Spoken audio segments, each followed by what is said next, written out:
So over the last few days, there's been a lot of drama going on with the Philadelphia 76ers in terms of the outbreak, more 2-5 news and all that stuff. But in the midst of it all, one electrifying trade rumor has sparked an interesting conversation. Today, we are here to discuss it all. Let's go. Perfect.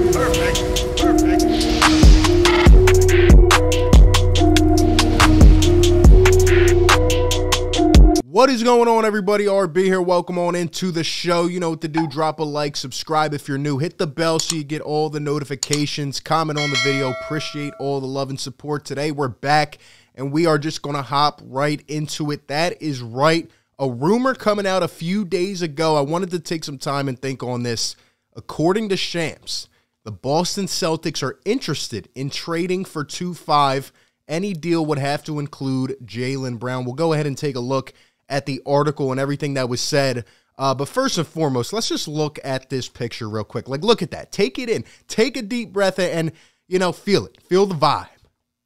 Tell me that 2-5 wouldn't become the biggest Philly villain of all time. Like, that picture just skis me out. It just doesn't look right. But Jaylen Brown, man, rocking that blue, white, and red, man. Jaylen Brown would be a dog in this city. I would love it, man. And I'm a person who can eat crow on that. I slept way too hard on Jaylen Brown his first couple years as the number 3 overall pick. I really did not think this guy had much skill at all. But you know what he did? He got into the gym. He worked on his game year after year. And he is out here balling, you know, at age 25. He still has a long way to go. He's been really good. But anyway, if you've been tuning into my content and listening to my thoughts recently, I've made an interesting point, you know, within the past couple weeks, saying that with the way Tyrese Maxey is playing it and, you know, Doc has him playing well, he's up on his high horse. He had 31 points last night against the Bucks. He's just been showing out. He's shown a lot of maturity. He hasn't turned the ball over in a couple games. He looks at age 21. He just turned 21. Like he can be the future, you know, potential all-star that we think he can be. And he's just showing a lot of upside here. With him playing that way and with other contributors, right, like Seth Curry, obviously Tobias and Joel are out. But even with the loaded bench that we have right now, we're saying that we need one more piece. And if there aren't a lot of options available, if there aren't the plethora of guards that we would hope there would be at the trade deadline, which I don't think there will be, we may have to look in a different direction. And I've personally been saying we may have to go the direction of getting a wing in here, right? Maybe a small forward. It feels like forever since we've had a viable small forward option. But just a wing, a guy that can put the ball on the floor, help out this team, not take too much attention away from everybody, but also contribute, hold his own on both sides of the ball, and kind of do a little bit of everything, right? And perfect timing, because just a few days later, guess who fits that prototype to the T? That's right, Jaylen Brown. And it's very interesting that this rumor comes out right now. You know, Jaylen Brown on this Sixers team, that would be the piece to put us over the top. That would make us a championship contender. That would make us a championship contender. We're going to look at it from both sides, but I just want to say, like, the fact that this is coming out now, if Jaylen Brown was to ever become available, you know, you gotta go for him. You gotta go for him. Now, let's go ahead and look at the article that Shams wrote. So this was pretty much the quote that everybody was drawing from. It says, the Boston Celtics have engaged in conversations with the Sixers revolving around 2-5 and expressed interest in the 6'11" guard. Sources tell The Athletic. Talks have been fluid with no traction as of yet, those sources say. Any potential deal would have to include all-star forward Jaylen Brown, an ascending talent who is in the midst of another career season, averaging 25.6, 6.1, and 2.5 assists.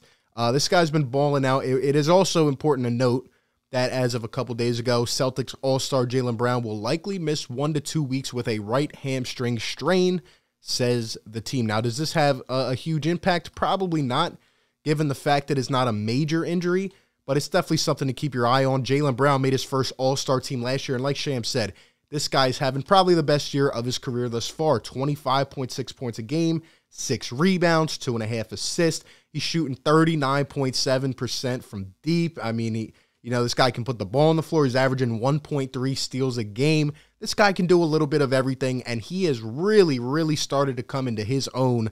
And I personally said last year when the Celtics went and traded for Evan Fournier, and they didn't go out and get a center, I was like, what are they doing? You know, what is the direction of that franchise? But talking about this from the Sixers side, like I said, this would be a dream come true. And I have no doubts in my mind, none at all, that Daryl Morey's been on the phone with the Boston Celtics. Boston Celtics GM, president of basketball ops, Brad Stevens. How weird does that sound? Imagine Daryl Morey calling up Brad Stevens, right? That's just kind of like weird to think about. Gets, you know, kind of let go or walks away. Then he becomes the GM. Anyway, I have no doubt in my mind Daryl has been calling him up. And like I've been saying, Daryl has been handcuffed with this whole 2-5 situation. But look at these pickups he has made over the last year, 2 years. Everybody's panning out and having a $30 million hole, and he's still able to do these things. And like I've said, and he has said himself all along, he will make the deal when the time is right. And if a Dame or a Beal-esque player, if one of those guards aren't available, and it doesn't seem like there's going to be a ton of variety at the deadline, you may have to look a different direction. And I think Jaylen Brown on this team would be the perfect fit. So I have no doubt in my mind that Daryl Morey has called him up. I mean, in fact, Daryl Morey, like I said, he always goes star for star. He's probably asked for Jason Tatum too. He probably said, give me Tatum, honestly. But, you know, I think the Sixers would be all in on this move. And the fact that it said the Celtics have interest, right? Now, looking at it from the other side, you guys know I always have to keep it real 100% from my own opinion. I got to be honest here. I don't see any way possible that Brad Stevens looks at this move and says, it makes us a better team. Now, if they're asking for Tyrese Maxey and Matisse Thybulle, that's a different story, okay? But I just don't see this happening from a Celtic standpoint. As bad as I want to, I just don't see it. Number one, 2-5 has this whole thing going on right now. Does Brad Stevens want to bring that into a chaotic Celtics locker room as it is, right? Is 2-5 going to embrace the city of Boston? There was a subsequent report yesterday saying that he would enjoy playing in Boston or he wanted to go there. I don't believe it for a second. I think that's just kind of like another story attached onto this one. Would he want to go to Boston and embrace that city? I don't know about that. Would the Boston fans enjoy him? I don't know about that either. And how would he mesh in that locker room right now? You know, Marcus Smart was calling out Jason Tatum and Jaylen Brown like a week and a half ago for taking too many shots, not passing the ball. How about 2-5, who's not even going to try to be aggressive, right? That's one thing. Number two, in terms of Brad Stevens, and I haven't heard anybody made this point, and I think it's a very valid one. Isn't Brad Stevens the coach that finally figured out 2-5? And I know it was his rookie year. He was on a tear, rookie of the year type of season. We got to the playoffs. They beat us 4-1. Why? Because he finally figured out, I guess it's common sense now. It was rocket science back then. But he figured out he was the guy to finally put the clamps on 2-5. And Brad Stevens, as the coach of the Celtics, has watched him now for years. And you know, he's watched him not improve his offensive game. Is Brad Stevens going to go trade an all-star guard wing for that? Is that what he's going to do? And how would that fit with Jason Tatum? I believe at one time, the Celtics were kind of yearning for a guard like that who wouldn't, you know, really need the ball in his hands a lot, you know, when they had Kyrie Irving, but that whole thing kind of blew up. But now there's just an awkward fit. There really is. And bringing him in, we've heard the Celtics, because this last year, I don't know what their plan is, what their vision is. You know, they needed to trade for a big. They got Evan Fournier, and it just didn't make much sense. And now we're hearing, oh, they're trying to set up for this next summer and have a lot of cap space and attract star talent to play alongside Jason Tatum. And I've said, you know, they might break up Jason Tatum and Jaylen Brown, but is this the move? Is 2-5 going to help attract star talent? Is he going to come in and then help this team get back to where they want to go? I just don't know. I don't really see that. And I just think it would be an awkward fit. How would he mesh, you know? But yeah, Brad Stevens has watched this guy fail to get better. So why would he, even in his basketball mind, go and make that move? It does not make sense unless there is more attached to it. And lastly, you know, I mean, you're sending this guy to the Eastern Conference. You're sending Jaylen Brown. You know he's going to rip into you every time he plays you. You're making the Sixers a lot better. Honestly, probably putting us in a championship contention. And plus, we're going to have to play 2-5 4 times a year. Is he going to end up playing us? Probably not. I just don't see that happening. I don't see how it makes the Celtics better, because where they are at this point in time, nobody really knows what they're doing unless they are trying to recreate the 2019 Sixers, which has been a typical internet joke, right? Josh Richardson, Al Horford, 2-5. You know, maybe at one time they could have used a player like 2-5, but now their spacing, their fit is just so awkward as it is, and bringing him in, I just don't see it happening. If you are an intelligent GM, which I don't know about Brad Stevens because I've only seen him as a coach for the most part, is that really a move you're going to make? Like, look, guys, trust me, I want this to happen so bad. I would love this with every ounce of me. Bringing in a wing, a guy who could fill right in at the small forward. Our team is already loaded.